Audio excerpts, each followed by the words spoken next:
High guys, welcome back to our channel. तर माझं नाव आहे काळू. माझं ओरिजिनल नाव आहे संघर्ष आणि तुम्ही मला काळू बोलू शकता. आणि आपल्या चॅनलवरती तुमचं स्वागत आहे. जर तुम्हाला आमचे व्लॉग आवडत असेल तर नक्की लाईक करा, शेअर करा, सबस्क्राईब करा आणि बेल आयकॉनला क्लिक करायला विसरू नका. तर आम्ही आता आलो आहोत मालवणमध्ये. तर आज इथला आमचा डे 2 आहे आणि इथे आज आम्ही सिंधुदुर्ग किल्ल्याला जाणार आहोत आणि अजून खूप सारे सफारी करणार आहोत किंवा अजून काही काही नवीन गोष्टी करणार आहोत. तर नक्की तुम्हाला दाखवू आम्ही. कसं वाटतंय? मस्त मस्त. चला, आम्हाला भूक लागले. आम्ही रिक्षा बघतोय. रिक्षा. तुम्ही जर स्वतःची गाडी घेऊन नाही गेलात तर रिक्षासाठी तुम्हाला असे प्रॉब्लेम्स होतात. तर ठीक आहे, आम्ही इथे हॉटेलवरती जेवायला आलो आहोत आता.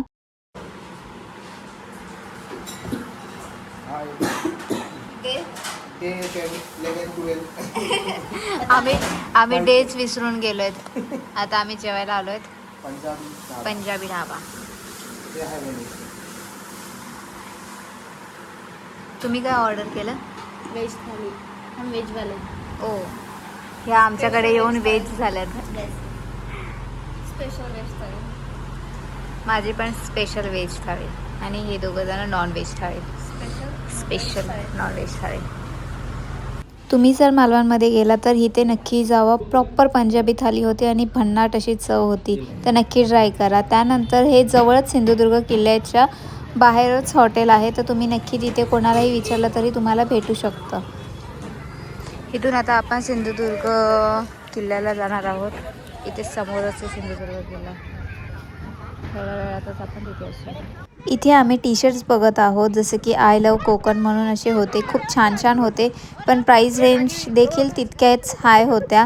तुम्हाला जर कम्फर्टेबल असेल तर तुम्ही घेऊ शकता. आम्ही नुसते बघितले आणि गेलो आणि आम्ही कॅब घेतल्या, कारण ते काय आम्ही घालणार नव्हतो, कारण वन टाईम यूज आहे.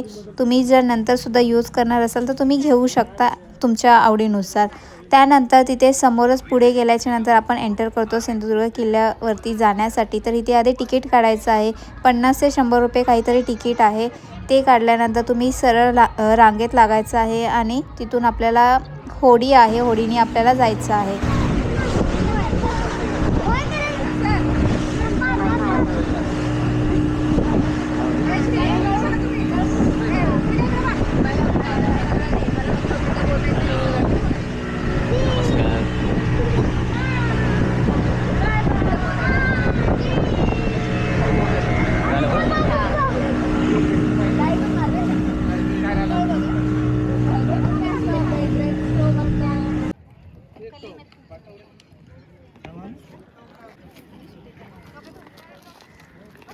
बोटीने प्रवास करून आपण 15 ते 20 मिनटामध्ये सिंधुदुर्ग किल्ल्यावरती पोचतो आणि इतकं मस्त असं वाटतं ना की आपण शाळेमध्ये पुस्तकांमध्ये हा किल्ला बघायचो आणि आपल्याला आज हा समोरून बघायला भेटतोय. खूप छान असं वाटतं. तर इथे हा इतिहास म्हणजे इसवी सन 1664 साली छत्रपती शिवाजी महाराजांनी या किल्ल्याची उभारणी केली आहे. त्या काळात पोर्तुगल, डच, इंग्रज यांच्याकडून समुद्रमार्गे मोठा धोका होता. तो धोका ओळखून महाराजांनी समुद्रावर नियंत्रण मिळवण्यासाठी हा किल्ला बांधला. सुमारे 3 वर्ष चाललेल्या कामात हजारो कामगार, शिल्पकार सहभागी झाले. हा किल्ला फक्त महाराजांच्या दूरदृष्टीचे प्रतीक आहे. सिंधुदुर्ग किल्ला कुरटे बेटावर जवळपास 48 एकर क्षेत्रावर पसरलेला आहे. किल्ल्याची तटबंदी इतकी मजबूत आहे की आजही समुद्राच्या लाटांना तोंड देते. भिंती बांधताना चुना, शिसे आणि लोखंड यांचा वापर केला आहे.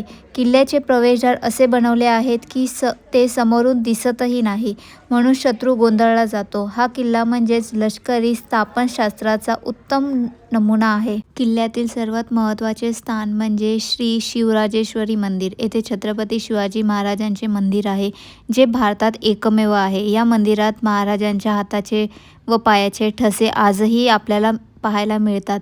तसेच भवानी देवी, महादेव, जरीमरी देवीचे मंदिरही येथे आहेत. किल्ल्यात पाण्याची साठवणूक करण्यासाठी खास टाक्या बनवल्या आहेत, ज्या आजही पाणी साठवून ठेवतात. सिंधुदुर्ग किल्ल्यावरती जाण्यासाठी मालवणवरून तुम्हाला बोट घ्यायची आहे किंवा होडी घ्यायची आहे. 15 ते 20 मिनटात पोहोचू, जसं की मी तुम्हाला आधीच सांगितलं होतं. आणि खूप छान असं व्ह्यू आहे. तर नक्की तुम्ही जा आणि आपला जो ऐतिहासिक इतिहास आहे तो बघा. तुम्ही जे आता बघत आहात ते पावसाचे पाणी साठवून ठेवण्यासाठी या टाक्यांची रचना करण्यात आलेली आहे. या टाक्यांमुळे किल्ल्यांवरती दीर्घकाळ पाण्याची अडचण भासत नाही. तुम्ही बघू शकता समुद्राच्या पाण्यामुळे भिंती कमजोर होऊ नयेत म्हणून विशेष चुना किंवा लोखंड वापरला गेलेला होता. किल्ल्याच्या आतील रचना अशी आहे की वारा आणि प्रकाश नैसर्गिकरित्या आत येतो आणि खूपच असं भयंकर असा व्ह्यू आहे. तर तुम्ही नक्की जावा आणि आपला जो इतिहास आहे तो नक्की बघा. आम्ही आता रिटर्न चाललो आहोत आणि रिटर्न जाताना सनसेटसुद्धा तुम्हाला मस्त असा बघायला भेटतो. अविस्मरणीय क्षण आहे. तर नक्की तुम्ही विजिट करा. रिटर्न जातानासुद्धा आपल्याला बोट आहे. या बोटीमध्ये 40 जण नेले जातात. तर तुम्ही नक्की जाऊ शकता. त्यानंतर आम्ही मच्छी घ्यायला चाललो आहोत कारण मालवणमध्ये मच्छी खूप स्वस्त फ्रेश अशी भेटते. जर तुम्हीही गेला तर नक्की तिथे विजिट करा. मच्छी मार्केट असं आहे. तर तिथे खूप छान असं मच्छी भेटते. तर आम्ही इथे सुरमई घेतली आहे, पापलेट घेतली आहे. सुरमई आम्हाला 900 रुपये किलोनी भेटली. त्या टाईमला ती रेंज होती. तर तुम्ही कधी जाता त्यानुसार तुम्ही बघा. नंतर रात्री आम्ही बीचवरती बसलेलो, मस्त कोळंबी फ्राय खाल्लं. व्हेज थाली खाल्ली. व्हेजवाल्यांसाठी व्हेज थाली होती आणि हे जेवण आम्हाला रूममध्ये जे आम्ही जिथे स्टे केलेलं होतं त्यांनी बनवून दिलं होतं. आम्ही मच्छी आणून दिली आणि त्यांनी बनवून दिली.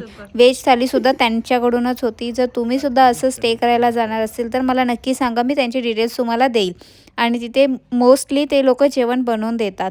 तर नक्की तुम्ही जावा, ट्राय करा आणि तुम्हाला व्हिडिओ आवडले असेल तर लाईक करा, शेअर करा, सबस्क्राईब करा.